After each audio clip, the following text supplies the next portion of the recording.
Tak balik lagi. Oh, tak balik lagi. Legend pemain bola sepak Negeri Pahang. Kita ada beberapa orang pemain bola sepak berada bersama kita.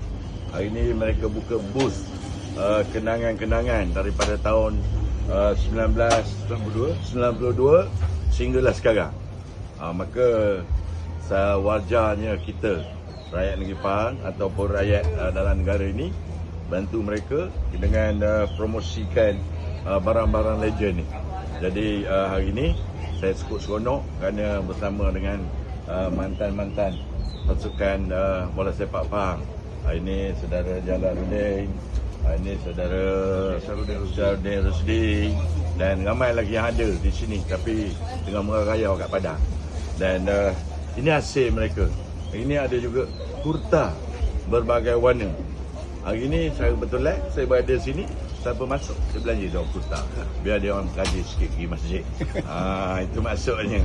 Maksudnya gaji pergi masjid. Yang ini bukan tak boleh. Maksudnya pula kena gaji pergi main bola sepak. Tapi kalau sedang lain macam mana main bola sepak? Sedang tu dia boleh lagi, baru 40 lebih. Bolehlah lagi main bola sepak. Kalau Amir saya tak tahulah. Kan?